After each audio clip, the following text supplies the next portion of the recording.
நான்காவது பார்வை செய்திகளுக்காக ராமகிருஷ்ணன். தர்மபுரி மாவட்டம் மிட்டாறுடள்ளி ஊராட்சிக்கு உட்பட்ட அப்பநள்ளி கோம்பை அருள்மிகு ஸ்ரீ கருப்பண்ணசாமி ஆடி அமாவாசை சிறப்பு பூஜை மற்றும் திருவிழா கொடியேற்றத்துடன் இன்று நடைபெற்றது. அதனைத் தொடர்ந்து மிட்டாரடள்ளி ஸ்ரீ சக்தி மாரியம்மன் ஆலயத்தில் இருந்து அப்பநள்ளி கோம்பையில் எழுந்தருளியுள்ள ஸ்ரீ கருப்பண்ணசாமி ஆலயத்திற்கு பக்தர்கள் பால்குடம் எடுத்துச் சென்று கருப்பண்ணசாமிக்கு பால் அபிஷேகம் ஆராதனை நடைபெற்றது. ஆடி அமாவாசையை முன்னிட்டு அருள்வாக்கு நடைபெற்று பிடிக்காசு கொடுக்கப்பட்டது. இதனைத் தொடர்ந்து அன்று இரவு எல்லைக்கட்டு பூஜை நடைபெற்று அங்கு வந்த பக்தர்களுக்கு பூசாரி ஸ்ரீ DK ஹரிசாமி அவர்கள் கருப்பண்ணசாமி கோவிலுக்கு வந்த அனைவருக்கும் அன்னதானம் வழங்கினார். 21 எனக்கு ரொம்ப உடம்பு சரியில்லாமல் போய் ஹாஸ்பிட்டலில் தருமபுரியில் வந்து சேர்த்துருக்காங்க. அப்போ என்னோடய மனைவி வந்து இங்கே கோயிலுக்கு வந்து கும்பிட்டு போயிருக்காங்க. என் புருஷன் நல்லா ஆகிட்டா நான் வந்து உனக்கு என்னால் முடிஞ்சது செய்கிறேன் அப்படின்னு சொல்லிட்டு கும்பிட்டு போயிருக்காங்க. அப்போ சாமியார் கூட இல்லை, பூசாரி கூட இல்லை. ஆனால் எனக்கு வந்து எல்லா மருத்துவருமே வந்து என்னை கைவிட்டாங்க. ஆனால் என்னை இந்த கருப்பு சாமி வந்து கைவிடலைங்க, எனக்கு வாழ்வு கொடுத்தது. அதனால் தீராத வினையை தீர்க்கக்கூடிய இந்த கருப்பு சாமி நான் வந்து வணங்குறேங்க. நான் வருஷம் இங்கே வந்துட்டுருக்கேன். எல்லோரும் வாங்க, இந்த கருப்பு சாமி நம்பி வாங்க, நல்லதே நடக்கும் நான் தைரியமாக சொல்கிறேங்க.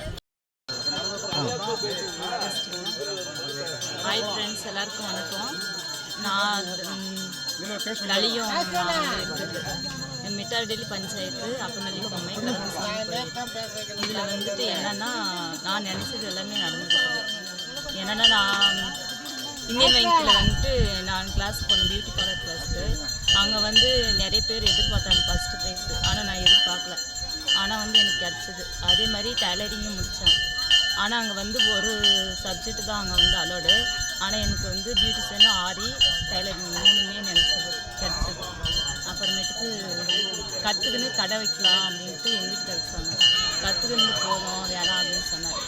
நான் நம்பிக்கையாக இருந்தேன், எனக்கு கிடைக்கும் அப்படின்ட்டு வெயிட் பண்ணேன். அதே மாதிரி நான் நினச்ச மாதிரி எல்லாமே சக்ஸஸ்ஃபுல்லாக முடிஞ்சிச்சு. இப்போ ஓரளவுக்கு இல்லை, ரொம்பவே பெஸ்ட்டாக பண்ணிட்டு. எங்கள் வீட்டுக்கார பேர் வினோத்குமார். நாங்கள் கல்யாணம் ஆகி 17 வருஷம் நடக்குது. 13 வருஷம் குழந்தை இல்லாமல் இருந்தோம். நாங்களும் எவ்வளவோ ஹாஸ்பிட்டலுக்கு போயிருந்தோம், கோயிலுக்கு போயிருந்தோங்க. ஒரு குழந்தை இன்னும் நீர்க்கட்டி நிறைய இருக்குன்னு குழந்தை இருக்குன்னு சொல்லியிருந்தோம். 5-6 மாதமாக நாங்கள் அதே மாதிரி தான் பண்ணிட்டு இருந்தோம். அப்புறமா இங்கே வந்தோம் கோயிலுக்கு. நாங்கள் எங்கள் அக்கா சொன்னாங்க, கருப்பசாமி கோயில் இருக்குது, வாங்க உங்களுக்கு நல்லதே நடக்கும் அப்படின்னு சொல்லி கூப்பிட்டாங்க. நாங்கள் வந்தோம். வந்ததுக்கப்புறம் இப்போ 4 வருஷமாக நாங்கள் வந்துருக்கோங்க. குழந்தை பெரிய பையன் வந்து அவன் உடனே நின்னான். 2 மாதம் விட்டு நீர் கட்டி இருக்குது, நான் மருந்து தரேன், நீ சாப்பிடணும் அப்படின்னு சொன்னார். அந்த மருந்து சாப்பிட்டோம். அதே மாதிரி குழந்தை அவன் நீர் கட்டி கரைஞ்சி அந்த 2வது டைம் அப்படியே நின்றுட்டு நின்றுட்டு 1.5 வயசுக்கெல்லாம் இவன் அப்படியே 6 மாதம் வயிற்றில் இருந்தது எங்களுக்கு தெரியவே இல்லை. பதிக்கவும் இல்லை, 6 மாதம் தெரியவே இல்லை. நல்லா வேலையெல்லாம் செஞ்சேன், வீட்டில் இருந்து எல்லாம் படிக்கட்டு ஏறினேன், தண்ணி எடுத்துன்னு போனேன். எப்போயுமே எனக்கு தெரியவே இல்லை. அதுக்கப்புறமா இவன் 6 மாதம் போய் செக் பண்ணி பாருங்க, குழந்தை வரலாம் கொடுத்துருக்குறேன் அப்படின்னு சொன்னார். 2வது குழந்தையும் போகலாம். ரொம்ப சந்தோஷமாக இருக்கும். நாங்கள் இங்கேயே இருக்கோம், போயின்னு எல்லாம் இங்கேயே இருக்கோம். இப்போ ஆடி 1லேருந்து காப்பு கட்டி நாங்கள் கோயிலுக்கு வந்து சேவை செஞ்சுன்னு ஆடி ஜாத்திரை பண்ணிட்டு சேவை செஞ்சுட்டு போகலான்னு வந்துடுவோம்.